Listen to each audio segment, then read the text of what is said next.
Bonjour à tous, j'espère que vous allez bien, c'est Keo et aujourd'hui c'est le jour 18 dans lequel on se lance dans l'e-commerce. Donc toujours en train de me focaliser sur ma boutique et sur mes produits, aujourd'hui je vais vous faire un petit cours sur comment trouver son produit, donc ce sur le quoi je suis en train de travailler actuellement. Donc en premier temps, il faut analyser la concurrence. Donc pour ça, on peut utiliser plusieurs outils, comme par exemple SimilarWeb, donc c'est une extension qu'on peut ajouter sur son ordinateur qui permet d'analyser les données de sites web, le nombre de visiteurs, et du coup vous pouvez estimer le nombre de revenus qu'ils arrivent à faire. Pour ça, vous avez juste à dire que chaque visiteur ça représente 1 euro. Donc c'est pas très exact, mais c'est en moyenne comment ça marche. Ah oui, au fait, SimilarWeb, c'est pas très précis, donc il faut essayer de faire x2 en général sur le nombre de visiteurs. Donc vous pouvez télécharger l'extension, je vais vous mettre un lien en description, vous inquiétez pas pour ça. Ensuite, la formation que je suis en train de suivre, il me conseille l'outil qui s'appelle Minia. Donc dans le groupe Instagram, j'ai demandé ce qu'ils en pensaient, et il y a beaucoup d'autres alternatives, donc c'est à vous de trouver. Je mettrai les alternatives dans le Padlet, il y aura plusieurs sites qui vont essayer de vous aider. Donc le Padlet, je vous rappelle, c'est un document partagé qui sera en description. Et du coup, dessus, je vais mettre tous les documents, toutes mes prises de notes, enfin, en tout cas, le plus possible. Du coup, bref, je me perds un peu, mais l'outil que ma formation recommande, ça s'appelle Minia. Et donc cet outil, il permet d'analyser des produits qui pourraient marcher, des produits gagnants en e-commerce. En deuxième temps, il faut savoir analyser les marketplaces. Pour ça, vous pouvez le faire de différentes façons. La principale, vu qu'on est dans l'e-commerce, ça s'appellera AliExpress. Voilà, on se connaît, on se sait.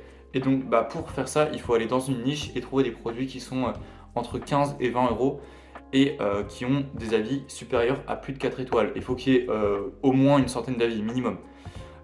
Et donc, faut analyser peut-être une vingtaine, une cinquantaine de pages par jour, uniquement sur AliExpress pour l'instant, pour trouver des produits qui peuvent être vraiment très intéressants. Ensuite, on peut faire de la recherche de produits avec Amazon. Donc pour l'instant, je ne sais pas trop comment on fait parce que j'ai pas utilisé. Pour l'instant, je suis que sur AliExpress et sur TikTok parce que j'analyse des produits sur TikTok également. Mais vous pouvez également faire des recherches de produits sur Amazon. Vous avez également Alibaba. Donc Alibaba, c'est vraiment pour contacter directement des fournisseurs en principal. Et il y a quelque chose que je fais énormément en ce moment, c'est que quand je sors en ville, et je vais dans les magasins, je teste un peu tout. Et moi, ce que je fais, c'est que j'analyse leurs produits. J'analyse comment ils les mettent en rayon, j'analyse leur prix qu'ils mettent. En fait, tout ça, ça me permet de savoir un peu les produits qui pourraient marcher. Et ça me permet vraiment d'analyser comment les grandes surfaces s'y prennent. Et moi, je trouve ça vraiment trop intéressant. Vraiment, moi, par exemple, quand je vais à Ikea, bon, je me suis peut-être fait un peu avoir par leur marketing, etc. Parce que Ikea, leur marketing est incroyable. Mais j'ai juste trouvé ça incroyable d'analyser comment ils mettaient en place leurs produits, les étiquettes et tout. Tout est calculé et c'est juste incroyable. Donc franchement, si vous voulez en apprendre sur la vente de produits, mais allez à Ikea, franchement, vous allez en apprendre de malade. En troisième point, il faut s'inspirer de nouvelles marques. Donc vous avez des outils exprès pour analyser des produits, pour justement espionner des marques. Donc il y a charm.io, je le mettrai en description. Tous les sites, je les mettrai en description, je le répète encore. Et ensuite, le quatrième point que vous pouvez faire, c'est analyser les trends. Donc pour ça, le seul outil que je recommande personnellement, c'est Google Trends. Pour moi, c'est le meilleur. Après, il y en a bien évidemment d'autres.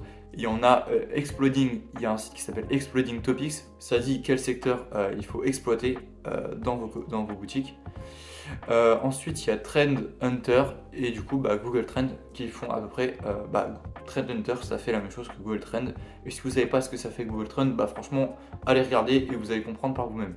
Et le troisième point, le plus important, c'est il faut réfléchir. Voilà.